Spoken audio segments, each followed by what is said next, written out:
It's always German Shepherd for some reason. Oh, my God. What kind of dog did you like the best, a Dachshund or a Mexican hairless? German Shepherd, that's where it's at. They got the most meat. Seriously? Is that what they That's eat? the only kind I've had. Yeah, that's what they eat over there, German Shepherds. I bet they eat kitty cat too, though.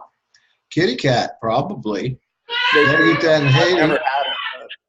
I went through a Chinatown up there in Atlanta several times, and what they had hanging up in those stores, I don't know what they were, but they didn't look appetizing whatsoever. Mystery meat. Yeah. Just were like carcasses of things. Oh, yeah. Just flayed Yeah, and maybe hanging, drained. Platypus. Man, platypus is not bad.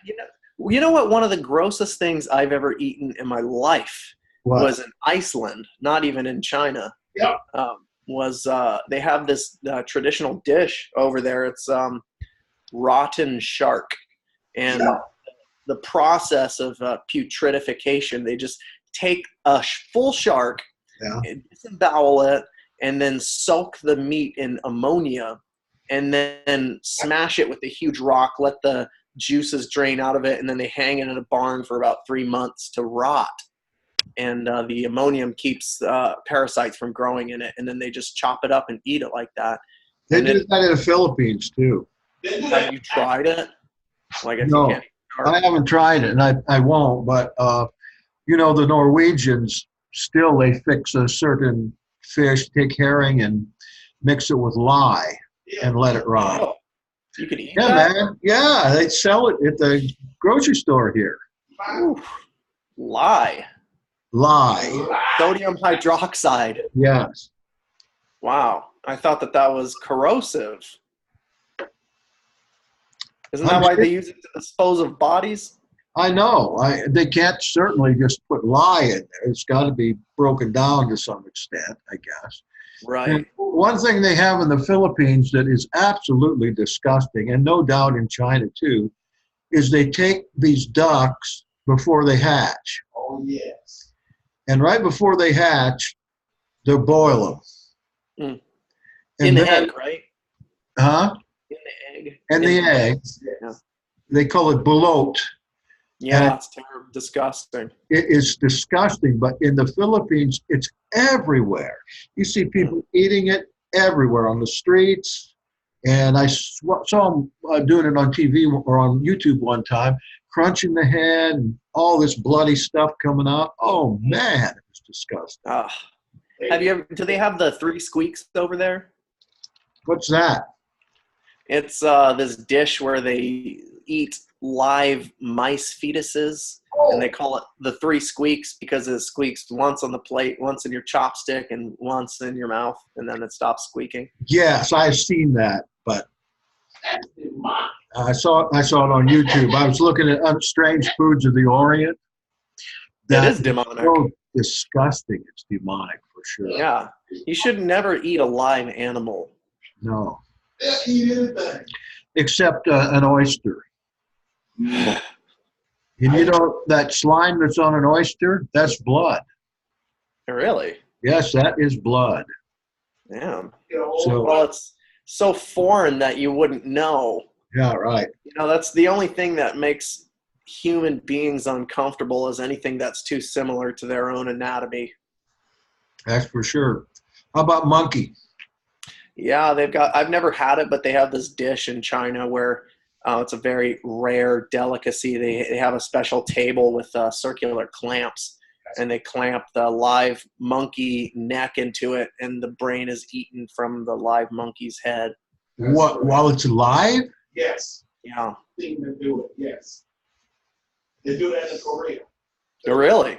How could somebody do that? I mean, and they think it's delicacy. They think, oh, it's wonderful. They got to be demon possessed. Well, let's just consider the species. I mean, we come from cannibals. Mm-hmm. Some of us haven't lost that side. No, especially in disasters. Right. Yeah, the disaster will bring out anything in a person. I listen to zombie books, zombie audiobooks. And they're always eating people in there, and relishing it. Right, zombies. Did you ever look into the Haitian voodoo zombification process? Yes, I did it one time. It has to do with salt. And so the salt is Everybody. actually the antidote to it, but they use the venom of a puffer fish to Yes. induce a paralysis that appears as death, and then once the loved ones bury their erroneously perceived to be dead relative, then the witch doctor will come back, dig up the body, and then give them something that brings them sort of halfway back as a mindless automaton. That's a real zombie. Yeah, that's the real thing. And why is it that they think salt brings them out of it? I think, well, according to legend, the salt will basically the person comes to or will return to the grave that they were dug up from, and then die there. Mm-hmm. So I don't know. I'm sure it's all shrouded in all kinds of horse crap, and I'm sure half of it's not true.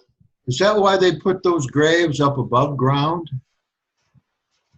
Or Maybe. I don't remember Haiti at all, but you remember the where the term dead ringer comes from, right? No, I don't know. It was, I think, came from England, but it was during one of their plagues, and they were burying people before they actually died, Yeah. and finding that Yeah. They put a little bell out there with a string. right, that's right. Mhm. Put a little bell out there just in case they made a bad call. Well, I know if they dig someone up that was alive, that there's scratches everywhere and evidence that person is in a horrible terror. And can you imagine that, though? Coming to in a grave? Mm-hmm. That would be anyone's worst nightmare. Coming to in a grave. Okay. So what's the strangest thing you've ever experienced? The strangest thing that I've ever experienced? You'll have to give me a category to go on. That would be hard. I couldn't answer that myself. Yeah, right? I couldn't answer it. I don't know. But, you traveled a lot. Yeah. What's the most shocking thing besides in Iceland? Were you in Iceland? Yeah, my wife and I went there a couple of years back for my birthday. It was one of the coolest places I've ever been. I really dig their geothermic power plants. That's an amazing place. But to answer your question, I think probably one of the most shocking things I've ever seen when I was a kid. You remember how I was telling you last time that we used to walk really far to school? Yeah. To the cigarette factory school. One time in the morning, my sister and I found a dead body, someone who had been murdered on her way to school, and he had his fingers and toes chopped off, and they were lined up in a row on his chest, and a banana peel smashed on his forehead. That was one of the weirdest things I've ever seen. How old were you at that time? Boy, man, that's a good question. You must have been pretty young. I was young. I remember all of it, but I was definitely under 10 years old. I would say maybe 6 or 7. Did you stand there and stare at it? It was all just so surreal. All the Chinese kids were throwing rocks and poking with sticks, trying to, see if this guy was alive, but he was clearly not. I'd heard that you were elected most popular man in the school or something like that. I was student body president. You mean when I was in high school? Yeah. I was actually, so I was student body president, and then I was impeached. They had a foreign devil as a student body president. What did you get impeached for? It's actually a pretty funny story. But it was at, this was when I was in international school. So it was an American Okay. school, mostly international kids. And there was some dirty dealings with, the teacher who coordinated the Student Government Association. She wanted her son to be Oh, president. no. Yeah, it just made me seem inept somehow, even though, of course, every kid is inept. So, yes, that's happened to me a few times. No, you just got to move on. Mhm. Yeah, it was a big disappointment in Little League. Really? And the coach said, well, I got to let you go because I got 2 kids here that need to be on this. Right.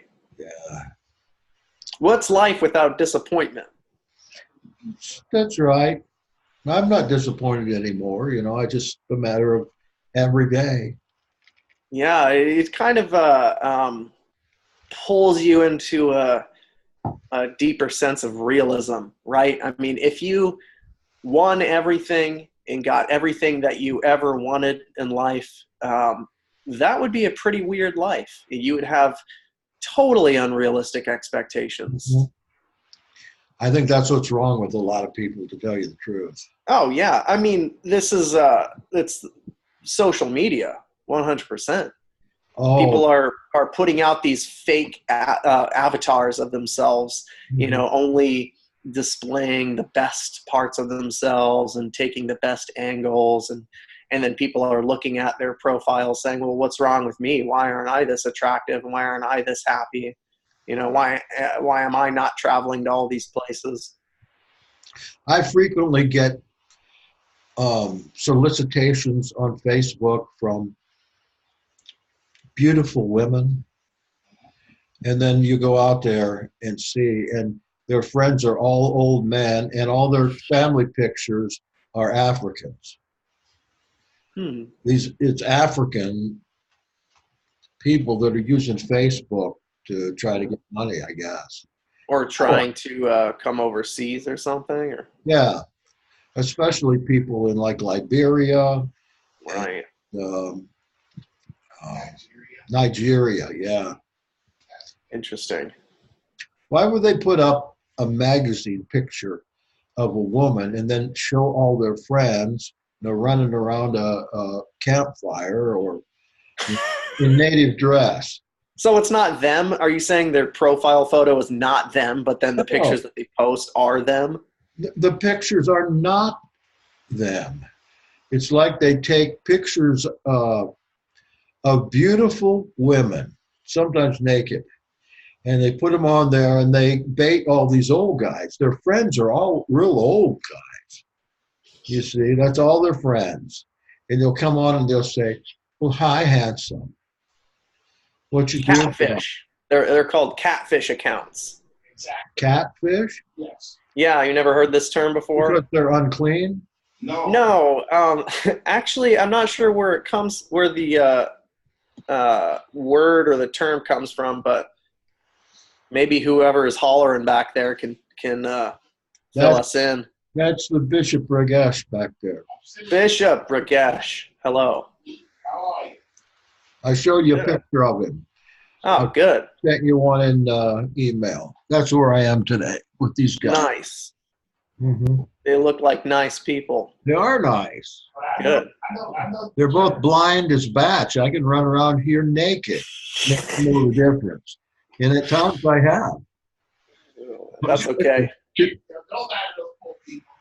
Today the toilet overflowed. Oh, man. Came out and starts naked. And then I thought, nobody's going to see me. Ha ha ha. No. Yeah, I've known these guys for years, and we're all wrapped up in the same cult. As your father said, a dangerous cult. You got to call it something, right? Yeah, I think that's a good title for something like this, because that would certainly draw some people. Yeah, right. Any press is good press, right? Exactly. Now let's see. It's about time. Here's a couple of guys on.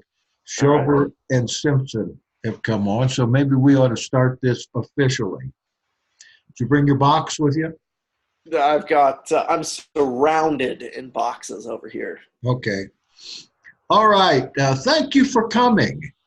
This is Hearing Voices, and my name is Jackson Snyder, and I have Jesse Snyder with me, my nephew, who is an expert in a lot of things. Primarily, one of the things I admire him for is being able to go through all his school in public school in China. That's just amazing, and turn out to be a good capitalist after all. What do you say to that? I guess I could be a capitalist, but when I was a child, my Chinese grandfather used to say, he used to call me the little imperialist. So you are actually an imperialist. I don't know if that title actually fits the bill, but yeah, well, the only one that likes imperialism is the emperor. That's right. So you were going to tell us a little tonight about science and religion. You picked a fascinating topic here, actually. There's the junction between the two is a gray area that a lot of people are too afraid to approach, right? Yes, of course. What do you think about it? Well, it's been a lot more approachable lately with the meeting of Tipler, and I can't think of the name of the top theologian just died, when they're talking about resurrection of the dead and life after death and so forth. Tipler was an atheist. The other guy, like I said, was a theologian. And Tipler said, well, you have converted me to Christianity. And the other guy said, you've converted me to science. Because they're coming from a different area both ways, but with quantum reality, it seems to me, what I've read about it too, is that there's really something there. There is, and you sent me a video recommendation. This Omega what was point? the title of it? The Omega Point. Yeah, and it brought up a lot of. I took a few notes over here because it immediately brought up some things that I've read and other things that I've heard. It reminded me a bit of the meeting of the time wave zero theory by Terence McKenna, who we talked a little bit about last time before the show, and who was the other one? Just general simulation theory, which is gaining not only quite a bit of scientific credence nowadays, but lots of social popularity too. Would you mind explaining both? Sure. Could you recap what Tipler was saying for us, and then I'll follow that. All right.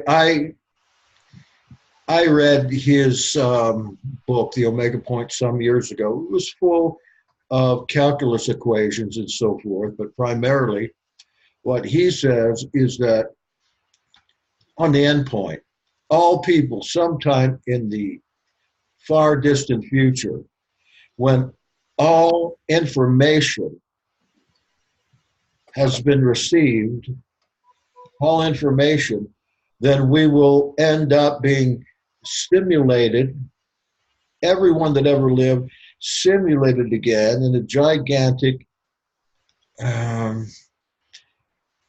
I'll say a computer. It has the capability of simulating every person that ever lived, but we will just be like we are now. And that will be the resurrection of the dead that's spoken of in the Bible. So that's Tipler. I didn't do that very good because I'm a little bit rusty. No, it was great. That was great, actually. The perfect setup for the two concepts that I kind of wanted to bring up that leapt to mind. First is a more abstract concept of the quote unquote psychonaut Terence McKenna. Mm-hmm.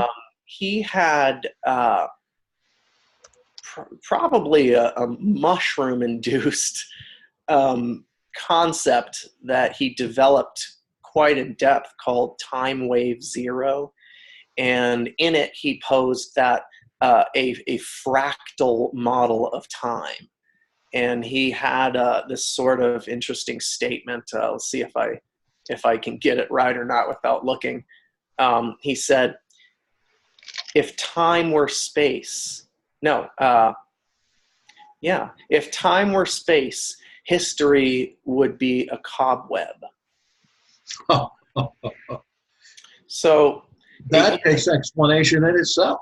It does. And so without any explanation, I'll move to his core concept of what's it called? Time wave zero. So he actually created a software that he touted as being a solution in the future for when time machines are invented. Basically, in this fractal time setup, the universe is a novelty conserving engine. So essentially, we are moving towards a point of increased novelty. That takes another definition. Sure. Okay. And I'll come back to this this point, but essentially what he's saying is that time or history is not being pushed from behind, as in your Big Bang model, which it's being pulled towards a singular point of attraction, which he dubbed the transcendental object at the end of time. So in this model, time would appear more like a swirling vortex with a singularity at the end of time. And this singularity could appear as, the same thing that you're talking about with the omega point theory. So novelty, let's talk about novelty for a minute here. Everyone knows the phenomena of, I've heard it said 1,000 times in 1,000 different ways. Boy, the older I get, time seems to be moving faster and faster. Have you felt this yourself? Yeah, of course. I even felt it today, but I think there's some fact to that. Sure, of course. Well, perception is all we have to go on. So why do you think that is? I'm only thinking that was maybe because we have so much history behind us, and maybe everything is speeding up. I don't know. But certainly there's a feeling, because, for instance, we made a recording here last time I was here. It certainly seems to me like it was maybe 2 or 3 weeks ago, but it was back in October. And I just wonder where that time went, because it was like last week we did this, and here all this time has gone by. Okay, am I getting demented, or am I Alzheimer's disease or something? Well, Albert Einstein would say that time is not but an illusion. And he proved this actually in his theory of general relativity, that time is an observer-based phenomenon. Of course. What kind of perception do you have? You can only perceive what you have the equipment to perceive. Let's take that and apply it to a more macro scale of time, so that we don't have to talk about trains moving at 99% the speed of light. Okay, so let's get a little bit more practical with this. Time is the perception of a referential point between one event and another event, right? Right. So it's meaningless to speak of time unless you can place one event in conjunction with another event and say it takes X amount of time between these two events, right? Yeah. As your life progresses, it becomes more complex and more novel in the sense that when you're born, you don't know anything. So, I mean, everything is just this sort of ubiquitous soup of just confusion, right? But the more you understand and the more things are added to your life and the more things you have to worry about, the more things you have to keep track of, well, now the gaps between each event become much smaller.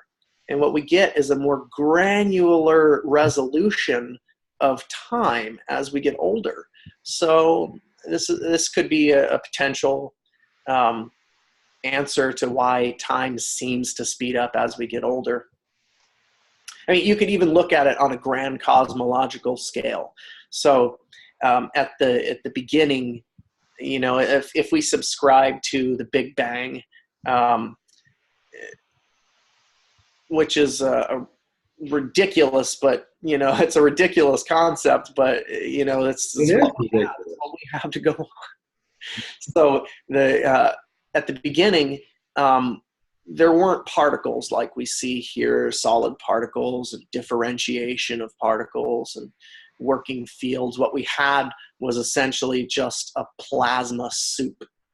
So, and it was billions of years before anything coalesced. So that was an insane amount of time. Like if you were there for that, this would seem to go on for trillions of years from a you know, conscious perspective, because nothing was going on. Yeah. Then we have the coalescence of stars. You know, stars essentially create all life through, you know, if that's to be believed. We're traveling along the tracks of understood cosmological development here, or at least as far as I understand it. So as time moves on, we get this complexification, right? So any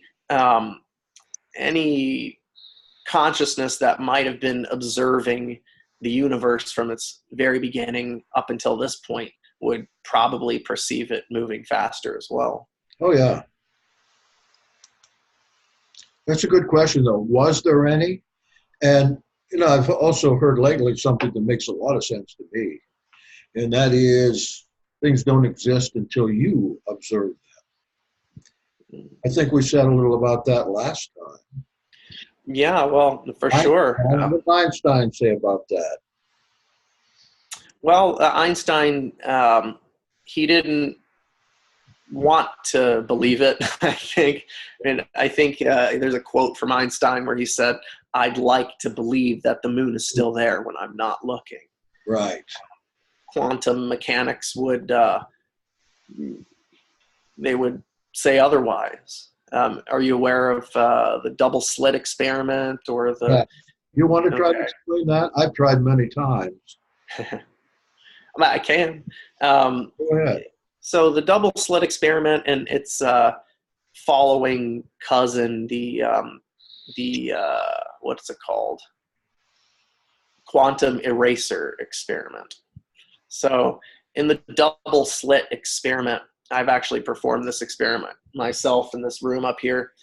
So what you would do is you have two very small slits in a barrier. They're very small. A lot of people that try this experiment don't realize that these slits need to essentially be the length of wavelength of light, which is in the millimeter.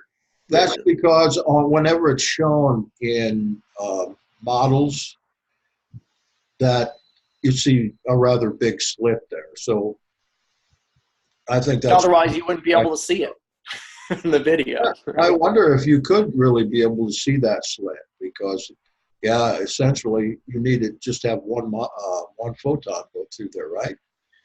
Well, it's not that you... Well, this can get very complicated very quickly. All right, it's not... Yeah, no, but... Okay, so what happens is you have these two very small slits, and you shine a stream of photons through them, right? like what a gun, shooting bullets. Like a gun, exactly. And classical mechanics would would assume that what you get on the other side is you would see two slits, right? Mhm. Well, this is not what we get. We get what's known as an interference pattern. So you're talking about when these photons of light go through these two slits on another board in back of it, what's going to come out the other side? On the other side, if you put a board on the other side, what you get is interference fringes. Mhm. So anyone who's interested in seeing what this looks like, there's a lot of videos on YouTube explaining this, and you can do it yourself. It's quite easy with a laser pointer, some wire, and tape. But basically what's happening is the light is interfering with itself as a wave as it propagates through the slits. We now have two light sources with the two slits, and those two light sources interfere with each other the same way as you would get a wave on the surface of your swimming pool. But how can one photon, for instance, go through both of those slits? So you're jumping ahead a little bit, but that takes us nicely to the next spot. That's okay. So we first started with a stream of photons. So we now know that light is a wave, right? So now it gets a little dicey and confusing when you reduce your light source down so that you are, like you said, firing single photons through the slit. And of course, a single photon can only go through one slit at a time. But what happens is, yes, the photon goes through each slit, but if you fire single photons over and over and over and over onto, and the board behind the slits is essentially a photo screen, so it records that photon coming through. What you get is it still becomes an interference pattern. Well, how did the single photons know that they were going to be interfering with themselves, essentially? Are they looking into the future? Or is this just showing us a deeper understanding of the wave-particle duality of light? And that is essentially the answer that we've arrived at. Light is what you might refer to as a wavicle. So yeah, exactly. So what's the difference if you're looking at it? I lost your audio there. Can you hear me? Did you mute yourself? No. You should be able to hear me. I can't hear you. Can anybody else hear me? Yes, I can hear you. Okay, we're just going to use my computer speaker. Okay. I think my headphones died. Can you hear me? Yes. Good. Okay, so what's the difference if you are observing or not? Okay, so you can think of essentially every force in the universe as a pre-existing field. So this is what you learn when you study quantum field theory. There's nothing new then. What's that? There's nothing new. It's already there. It's already there. So everything, every force in the universe, we have gravity, we have the strong nuclear force, which binds the protons and the neutrons in the nucleus. We have the weak nuclear force, which causes the decay of nuclear particles, and we have electromagnetism. So let's say we're observing an electron. We create an electron. Well, when you observe a single electron, it's not that you're creating it, it's that it's emerging from a pre-existing field where it already is. So you're talking about like you got a flashlight. You turn it on. In doing that, you're creating photons. Or you're something else. You're causing photons to emerge from the electromagnetic quantum field. Yes, I see. Okay. Y'all get that? Are y'all following this? So I don't want to get too far off. This topic that you brought up. I'm sorry. I keep interrupting you because I'm so. Not at all. We started off so that we don't lose track of the path on the omega point theory. Okay. And we're talking about first how it looks at first blush a little bit like this fractal theory of time that Terence McKenna brought forward, time wave zero. And then that it also looks a lot like simulation theory to me. Have you looked into this? I think that's something that the guy I mentioned before, everything is going to be a simulation. Okay. At the omega point. The omega point is God, the infinite computer, and everything will be a simulation. So a singularity, a technological singularity. Yeah. So let me ask you this question.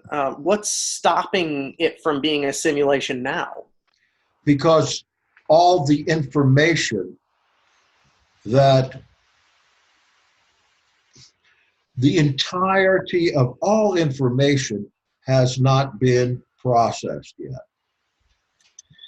When there's no more information. If you look at it in a linear fashion, I think then you're already perhaps making a mistake. In that time is it's an illusion, decidedly. If you were able to perceive the entire space-time continuum in one image, and you're not constrained by time, right? So let's say we have a ping pong ball and I drop it from here and it falls down across the screen, right? We see this thing clicking forward through time very smoothly, of course. It doesn't look like it's very jittery, but we still see a ball, a singular ball moving down. But if you're able to see that event, let's say it took 2 seconds. If you were able to see that 2 seconds without having to perceive it one moment after the next, it wouldn't appear as a sphere. It would appear as a tube. Right. Just a solid tube, maybe a little bit more like a PVC pipe. It's like the old illustration. If you were two-dimensional, if you were the surface of a piece of paper and an apple came through, you wouldn't see an apple. You just see a outline of the apple as it goes through. You're talking about spatial dimensions. I'm not good with the terminology anymore. They call it flatland. Flatland. Okay. So essentially, in Wheeler, I believe the physicist John Archibald Wheeler was working on his version of Schrodinger's equation, which this equation essentially it calculates the wave function of how particles and objects evolve through time. But his version of it was the whole universe. So he was calculating the wave function of the whole universe. And this mathematical concept would put the universe, rather than a system that evolves through time, it places it as just a static object. And our perception is the thing that moves through this static object, sort of like a scanning mechanism. Okay? So let's think about simulation theory with that in mind. If you were to say that, let's run through some logical statements here, okay?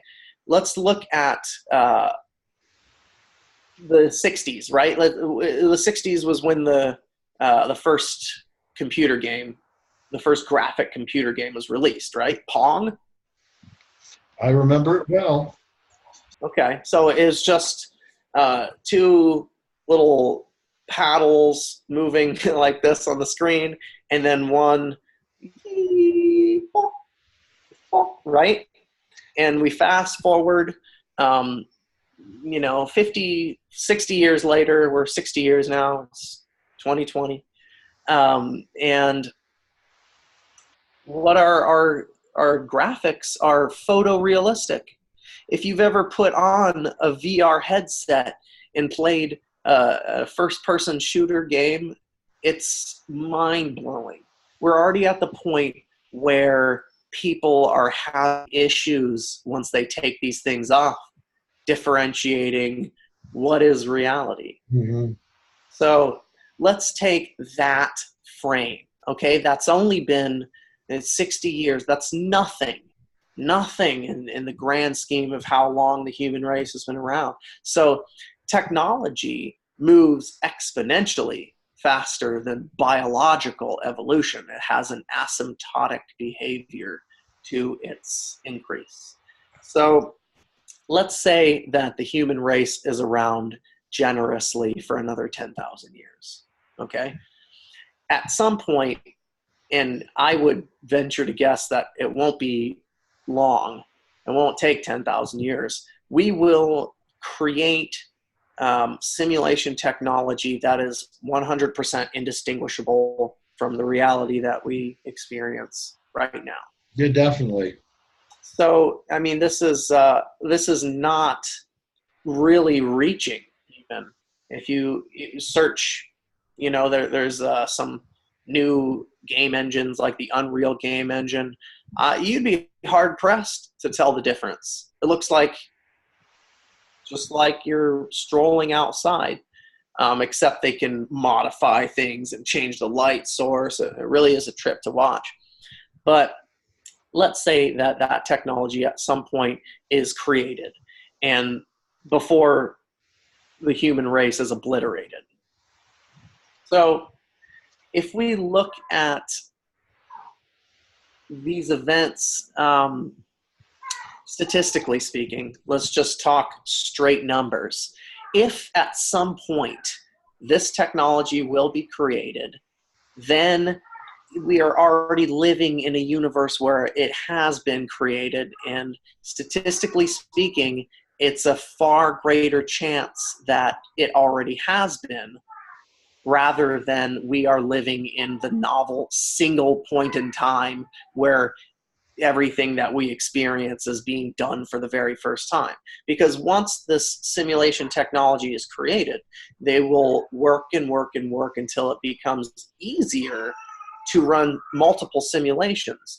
And there will be nearly an infinite amount of simulated universes. So what are the odds that we're living in a simulated universe rather than we are the right. I mean, how can you tell if you're talking about that kind of not one thing that I've noticed, say for instance, you play Wolfenstein. Oh, back in 1990, and taking a look at some of these games today, I mean, the progress is astounding. It is astounding. And Wolfenstein was cutting edge too. Yes, it was. Wolfenstein was cutting edge, and then you had Doom that came out that was really cool. You thought, Wolfenstein is a kid's game when Doom came out, and then that's when I got addicted to that, and then I quit them altogether. So I think I picked up one more, Far Cry. I did that for a little bit. Man, that was a great game. And then Doom 3 was so realistic that it actually spilled over into my dreams. I started having dreams of this thing. It was so terrifying. Doom 3? Yeah. Oh, okay. I did a little bit of demo on that just a few weeks ago. Or was that 3 months ago? I mean, this was astounding. Old compared to, I think this was like when I was first in college, like 2006, maybe earlier. It maybe came out earlier. I had a bootleg version that I got in China. Don't tell anyone. But that's all they have over there, of course. Sure. But so, I'm not saying that this is what I believe, but I'm saying statistically, it's a pretty compelling concept. Hmm. I haven't used the virtual reality headset yet, So, but I'm an old man, so why would I be doing that? Every day's virtual reality for me. right. Yeah, it may be. It may be. I have one of these things that's like, it's just a box with two lenses on it, and you fit your smartphone into it, and your smartphone does a split screen thing, and it uses the accelerometer in your phone so you can actually look around in a virtual world. And even just that simple concept is like, if you like, I tried this simulated roller coaster, right? And the butterflies in my stomach did not know the difference. How with the headset on? With How the do head, you, Have you played Portal 2? I love Portal 2.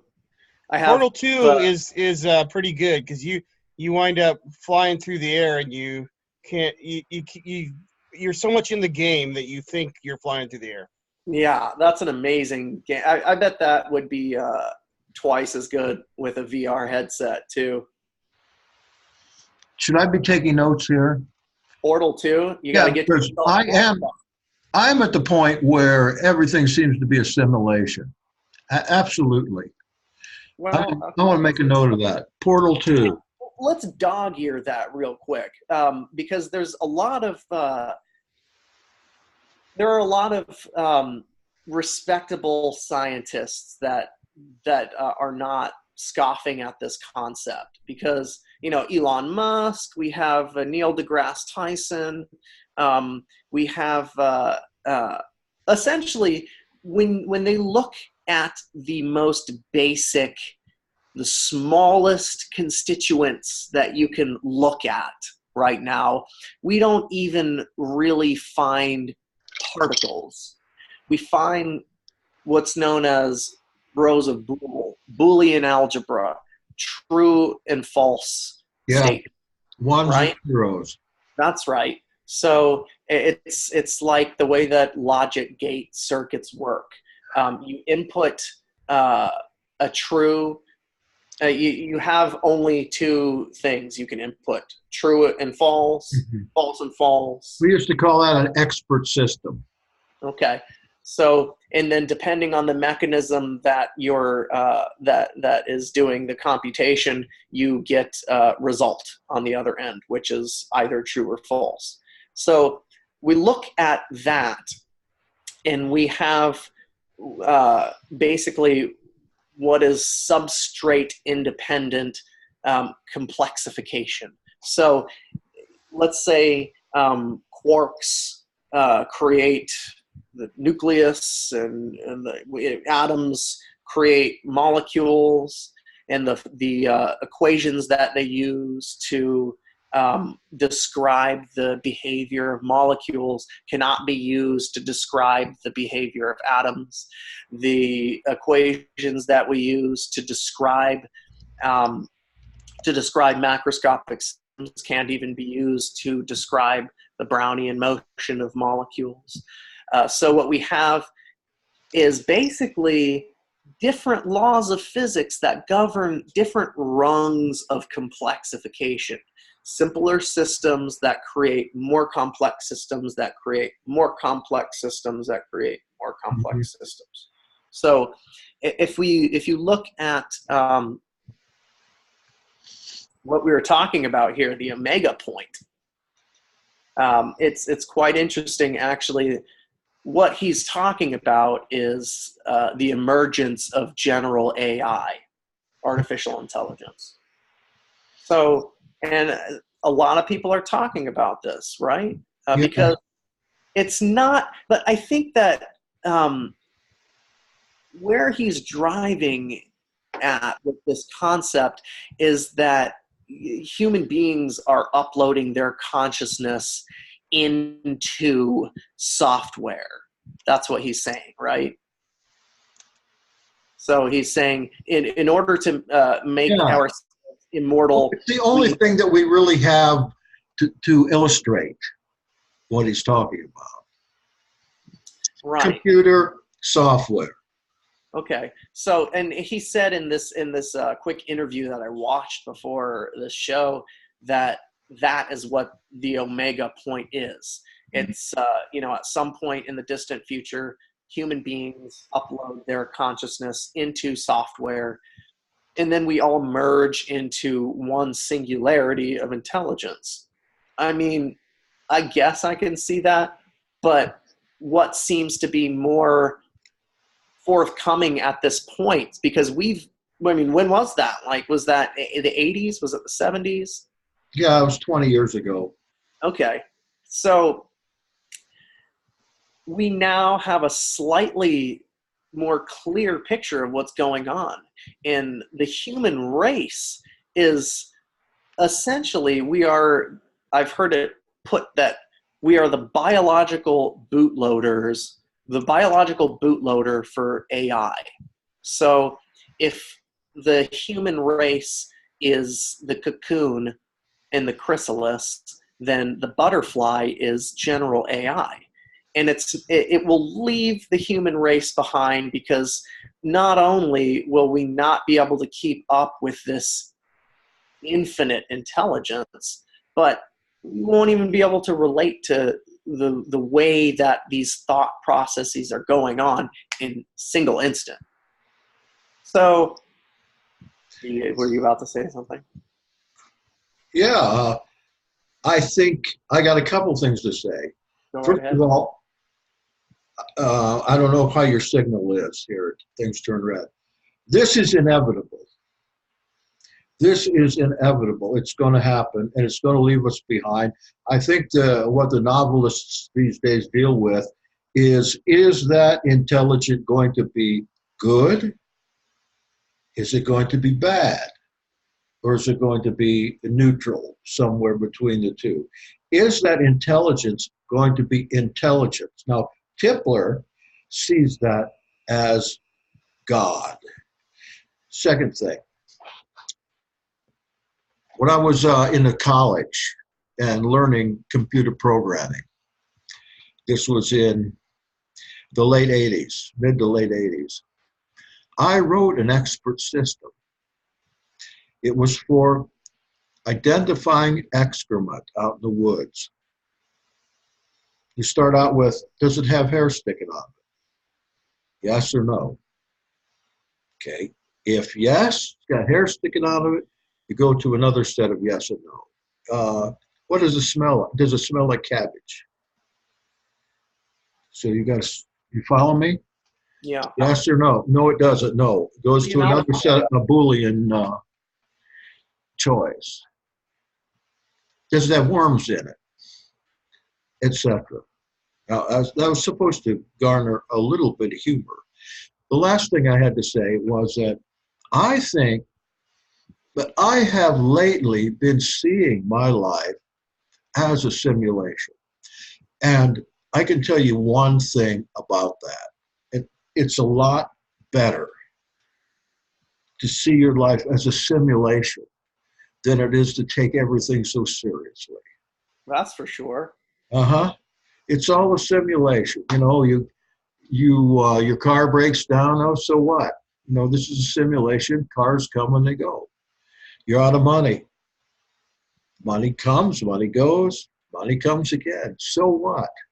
So you simulating that you're inconvenienced for 10 minutes because you don't have anything to do, nothing to read, you don't like television, or you're so used to working a computer that when you have idle time, it's only a simulation. It's going to pass. It's going to pass. I feel It's helpful to me. Yeah. It's something. I've heard it put that we're trapped in some kind of work of art here.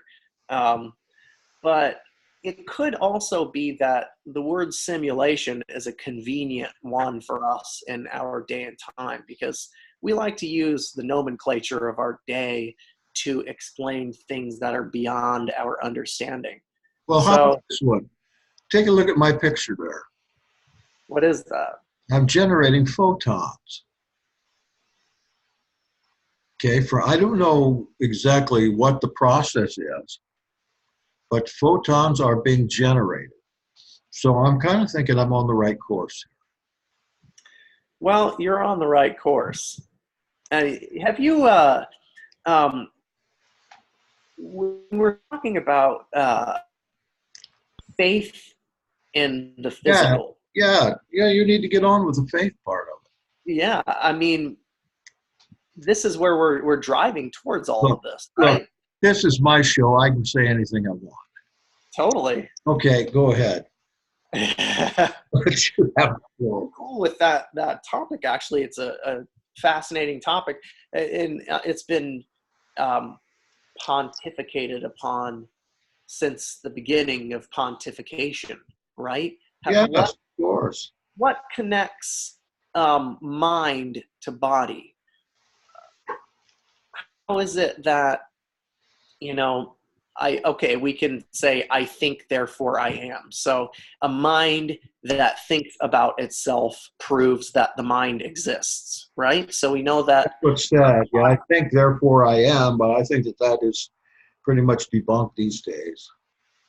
Wow, what does that mean, debunked? Can you explain I that? think it's Descartes that said, I think, therefore I am. Was it Descartes? It was Descartes, yes. Proves that I'm here because I can think. I'm think here. proves Well, anything. the mind is here because it thinks of itself. So, and I don't see that as being debunked. In fact, quantum physics shows us that we're in an observer reality. So the observer creates the reality by observing it. So the one thing. How do I know you're there?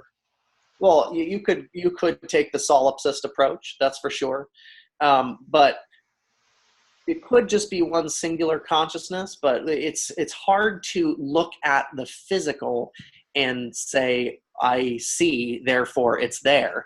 That's definitely a fallacy.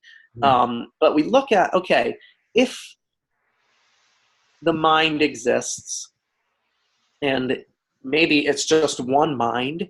I think it's outside the brain.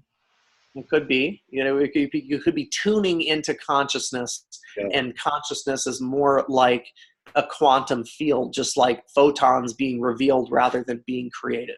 Because consciousness never decays. What's happened never decays. As far as we know, that's right. As far as we know, right. So, but the brain is what decays. So what is it that allows your consciousness to control the supposed physical matter of your body? What is the junction between the two? How can a non-physical thing control a physical thing? I'd rather think that I wasn't fat, for one. You can positively manifest the opposite, I guess. Yes. Okay. So have you ever heard of Dr. Rick Strassman? No, but I think that would be a miracle. Go ahead. What about Dr. Rick Strassman? Oh, if you positively manifested a fitter body, you mean? Mm-hmm. Yeah, I understand. Well, I mean, I think, therefore I am skinny. Sure. I mean, you could disregard everything that anyone ever says to you. You could choose to see yourself differently when you look in the mirror, and in that sense, you think, and therefore you physically are. Right? Right. Not think. You could come up with a new technology where it's a mirror and it only makes you thinner. This would probably sell really well. I think I saw something about this in the Snow White. Yeah. It says, I am who I pretend to be. I am who I pretend to be. Bishop Burgash. Okay. That's good. Okay, so get on with the faith perspective, because we want to I got one if I could. Yeah, go ahead. So, do you know about Gordy Rose and the quantum computing and its kindred and his talks that he gave at a TED talk show? A TED talk? No. Okay, so he talks about quantum computing, and when he says that they're hiring, he's talking about hiring people, cultists or seance people, and you know, he's talking about them being Lovecraftian entities that are more powerful than us, and they'll care about us like we care about ants, and so that they're contacting, you know, and he says they're not demons, but there's something more powerful, that type of thing. Oh, are you talking about general AI being You know, it's quantum computing. Yeah, it is so yeah, AI. I'm working with AI. Yeah, but it's. And have you ever looked into quantum computing and what the machines look like and how they're super cooled and how they really don't look like computers? And when you see how they explain how quantum computers work, that sure, really, they operate really, on quantum entanglement. well, they're saying that there's more than one answer. It's not a yes. It's not an on or off. There's a in between on and off. It operates on a superposition. It's known as a superposition. So quantum. But none of this actually makes any sense, and it is evil. Just because you don't understand something doesn't make it evil. Well, I don't think you can understand it. I don't think anybody can. To understand quantum superposition? Well, I mean, I've done some reading on it, and it just seems like evil to me. It doesn't seem like like there's any reality to it, and that there isn't any good explanations on the stuff that I've read. When you go to IBM's website or Microsoft, I'm the only one that's allowed to badger the guest. Okay, well, I have. No, I'm not badgering. I'm not badgering. I'm just trying to bring up the subject of quantum computing because AI was brought up Let's before. talk about it. If you'd like me to respond to it, I would be happy to. Yeah, please do.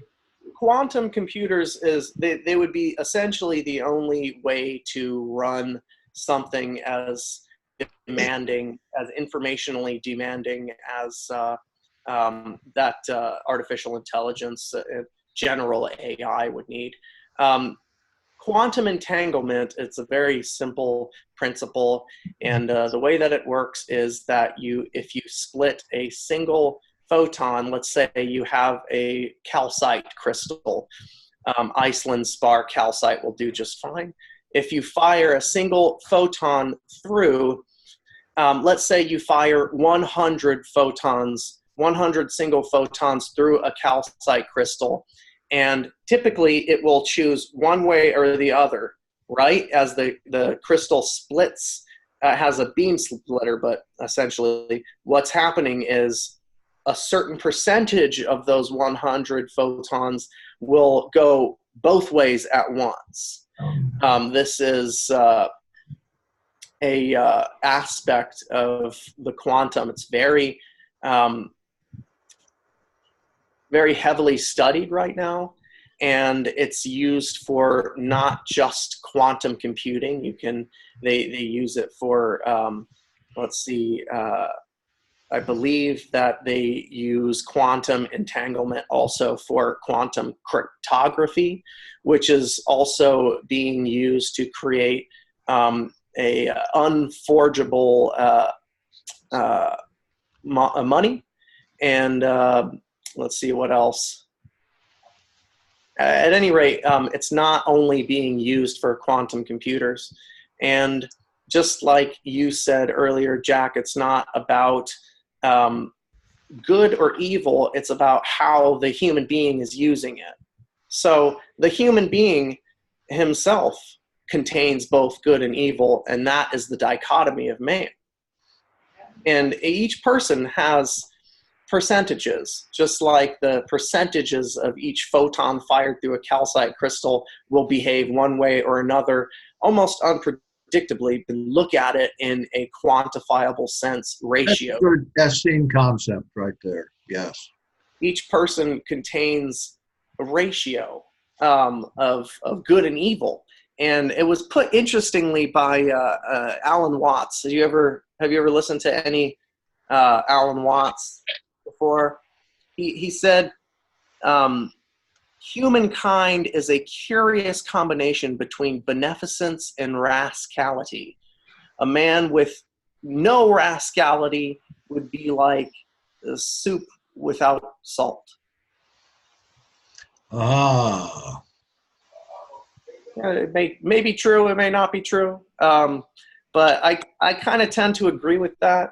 I'm not saying that evil is good and good is evil, but, you know, there are, how do I put this? There's in theology, there's good, there's bad, and Both. there's evil. Both, because essentially it's, if you create general AI and we as a human race say, you need to be good. Well, I mean, just look at the history of the human race. What about the human race is entirely good? We're essentially giving birth to the electrical butterfly here and trying to say, do as I say, not as I've done. If humanity or parts of was completely good, then they would be preyed upon and they would have been destroyed anyway.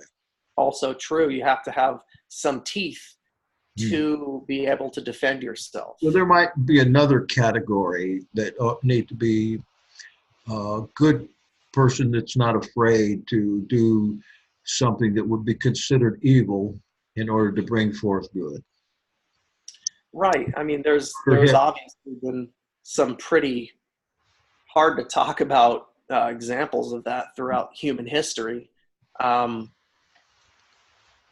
it's difficult to really see the full picture on this thing because, like we've said before, we don't have the perspective of God where we can see all of time as one singularity. We don't get to see it all at once. We see it one moment at a time.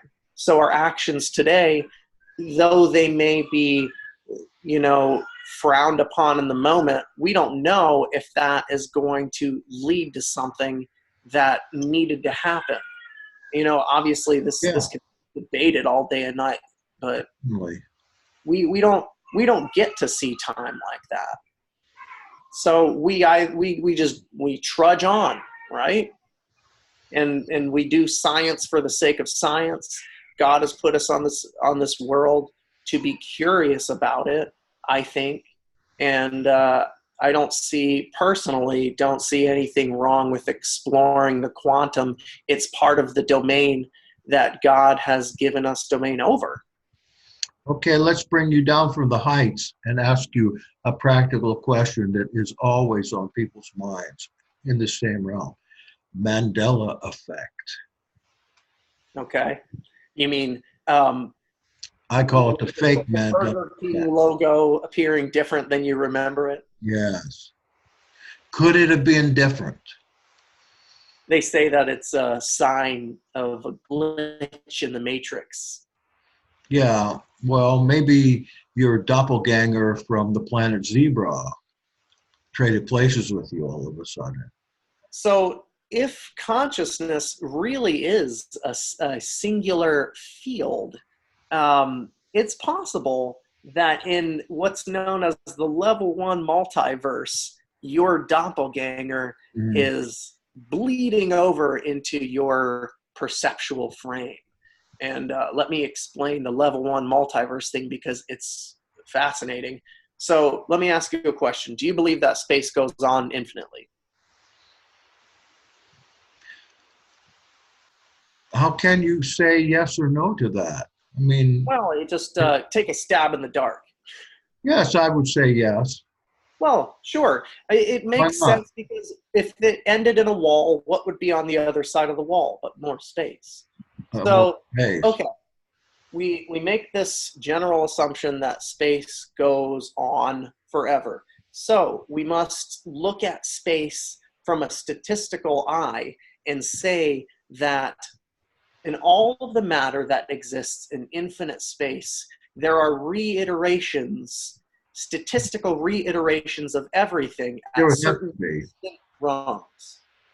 And so this is known as the level 1 multiverse, where at some insanely distant point, there exists another planet, Earth, with you sitting there talking to me across the computer screen with some slight variation, like you're wearing green glasses and we're talking about Pluto or something like that.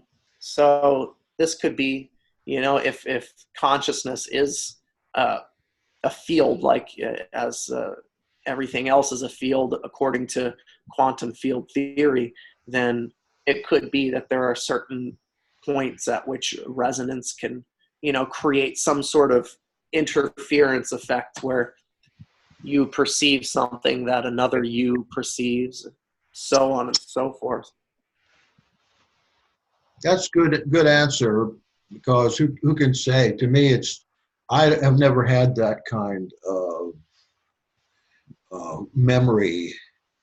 And when they talked about Mandela, I knew exactly when he died. So it was that Nelson Mandela, supposedly half of the people who talk about this remember he died in prison, and then the other half remember that he was released from prison, right? Well, half of them, a third of them think in prison, a third of them think when he was president, and the other third believe that he died after his presidency. I don't remember anything about Nelson Mandela. I'm the fourth group, I guess. Good. You have time enough to get your box out there and play a little bit? Sure. Because our time's about up. I'll play a little jam and play you out. Okay. Let's see if I can make it fit in the screen here. I'll dub in my talk. Can you see the cigar box here? Yeah. Yeah. How's that sound over there? Sounds good. All right, here we go.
All right. That's great. Thank you very much. Always a pleasure. You come on another time sometime? I'd be happy to. I love chatting with you. Oh, great. Yes, this has been a lot of fun. So maybe we'll set something up here and we'll get the gang together.